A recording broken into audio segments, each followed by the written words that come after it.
Tsar Peter the Great of Russia was a giant of a man, with an appetite for new ideas and culture to match. He did more to modernize his country than pretty much any other ruler before or since. But he was also fairly ruthless, and maybe even a little cracked. So, today we're going to take a look at the remarkable life of Peter the Great, the physically enormous Tsar who modernized Russia. But before we get started, be sure to subscribe to the Weird History channel. After that, leave a comment and let us know what other gigantic historical figures you would like to hear about. Okay, time for some big-assed facts about a big-assed Peter.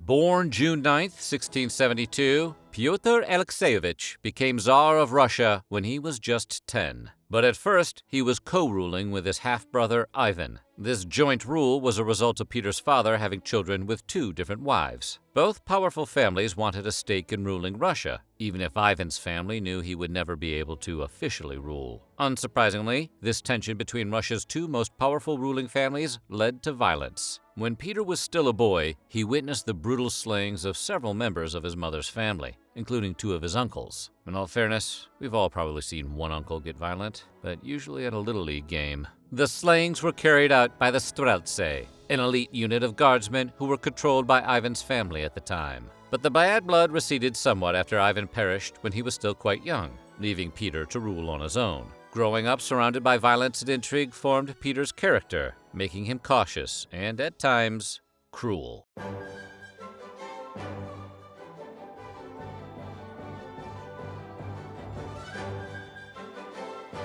Everyone who saw young Peter remarked on how tall, handsome, and strong he was. In fact, he stood nearly 7 feet tall, with broad shoulders to match, in the tradition of the great Russian heroes like Zangief. So when Russians dubbed him Peter the Great, what they meant was Peter the Yoked, Peter the Swole, or depending on the local dialect, Peter the Shredded. As Tsar, Peter was determined to modernize the enormous land over which he ruled. Russia was, at the time, considered a backward country, with precious little infrastructure, almost no secular culture, and a court that was downright Byzantine. Peter's father, Alexei, had been interested in bolstering Russia's reputation in Europe. Tsar Alexei's reforms were a major influence on his son, who was determined to drag his most unwilling countrymen into the modern era. To that end, Peter arranged the Grand Embassy, a retinue of Russian noblemen and craftsmen who traveled with him to Western Europe. The intent was to learn the ways of Westerners and bring back new ideas and technology, as well as art and culture, which Peter hoped would lift his country out of the medieval era. The intent was also to take a sick European vacation on the country's dime. While Peter achieved these goals, he also did much to validate Western stereotypes of wild Russians. The Great Embassy's men, along with their Tsar, partied pretty hard. For example, in England, they were provided with an elegant house, which they promptly trashed like Motley Crue. Peter happily paid for the damages, but no money could repair the damage to his and his countrymen's reputation.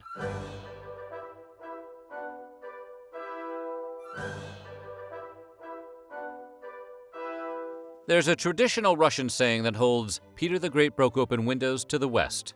And he certainly did. There was almost no aspect of life in Russia that Peter did not try to westernize. He even demanded his people change their style of dress, forcing all noblemen and their families to abandon kaftans, fur-trimmed hats, and other remnants of traditional Russian attire, and to don the latest fashions from Paris. This included knee breeches for men and powdered wigs and faces for everyone. Ooh la la. That is a tough sell. Sort of like ordering everyone in Boston to wear Yankees jerseys. These reforms came so swiftly and suddenly that they offended a number of Russians, noble and otherwise. But Peter didn't stop there. Next, he came for the beards. Traditionally, Russian men sported long beards, as long as they could grow, like wizards in a ZZ Top cover band. Peter saw this tradition as absurd and out of step with modern times, so he proclaimed a new law. Every man must shave off his beard. His new law met with great resistance. For some Russian men, their beard was a major symbol of their manhood. Plus, some guys just looked weird without their beard. But Peter was adamant. He even went around court with a pair of scissors,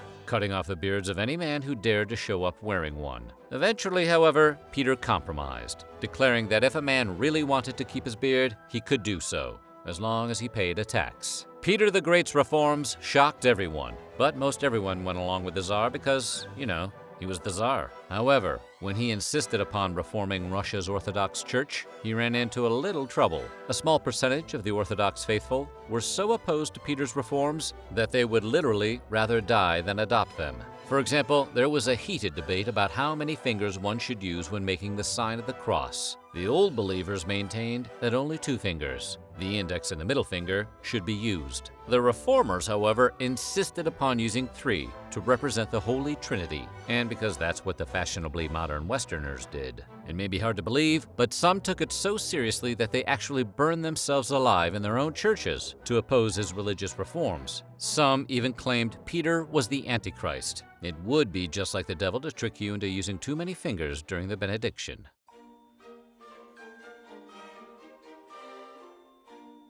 Not many people realize it, but Russia is 1/6 of the entire landmass on Earth. It spans from the edges of Western Europe down to the Caspian Sea, up north to the Arctic Sea, and across the steppes to Vladivostok on the Pacific shore. To borrow a phrase from Douglas Adams, you just won't believe how vastly, hugely, mind-bogglingly big it is. Yet this enormous country is very nearly landlocked. Peter knew that if Russia were to ever become a world power, it needed a navy. For centuries, the Mongols had ruled the only warm water port in Russia, the Black Sea, so the country had never developed one. While in England, Peter sought the aid of King William III, who was eager to improve trade relations with Russia. William gave Peter access to British naval bases, and even gave him a state-of-the-art English ship as a gift. He learned more shipbuilding techniques in Amsterdam, because the Dutch at that time were a great naval power. Once he got back home, Peter founded the School of Mathematics and Navigation Sciences to disseminate modern ideas within Russia. At the same time, an accelerated shipbuilding program was put into place. Because of his accomplishments, Peter is known today as the father of the Russian Navy. He was also the unofficial creator of the television show Undercover Boss. You see, Peter actually went to work in a shipyard, insisting that he be called not Tsar Peter, not Your Majesty, but Sergeant Pyotr Mikhailov. He worked just like any other man, learning all the steps needed to construct a ship. His demand for anonymity was amusing to all the other men, who knew exactly who he was. It's hard to disappear into a role when you're a 7-foot giant with a face known throughout Europe. In an effort to show that Russia could be just as modern as Europe, and also to score an epic dunk at the face of his nemesis, the Swedish king, Peter decided to build a new capital city in the northwest of Russia, on the water. And although a true port was needed for Peter's new navy, the task was considered impossible because the site he chose was a literal swamp. Building an entire city in a swamp is a bit like trying to build a swing set in a bowl of ice cream, only much more expensive. Thousands of workers perished, transforming the swamp into the city of St. Petersburg. But it achieved Peter's goal of westernizing Russia. For years, the city has been called the Venice of the North because of its large number of canals. And while the skyline is dotted with onion domes where Peter would have preferred Western-style steeples, sometimes you gotta compromise.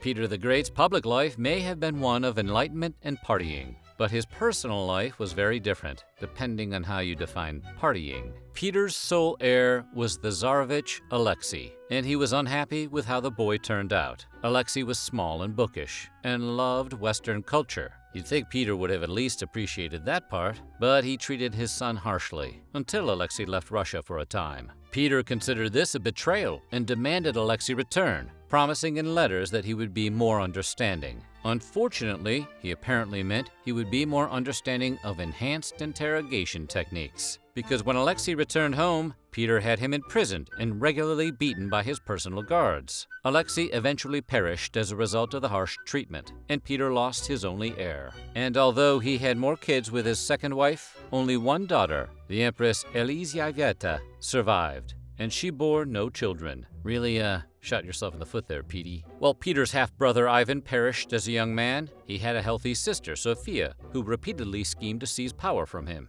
She got her final opportunity when Peter and his retinue went west on the Great Embassy. He was the first Russian ruler ever to leave the country, so his voyage was unprecedented and risky to his rule at home. Sophia essentially took over in Peter's absence, much as she had done during his and Ivan's regency years before, when she had involved herself in 2 disastrous military campaigns led by her advisor and lover, Prince Vasily Golitsyn. Typical sibling, messing with your stuff when you leave for summer camp. But this time, she failed to consolidate her power base by the time her brother returned from the West. Peter was unamused by his sister's scheme and had Sophia permanently sent to a Moscow convent. Before you think she got off light compared to her nephew, Peter ordered Sophia's guards slain and had their bodies hung outside the windows of the convent so she could watch them rot. You know, in case the message wasn't clear.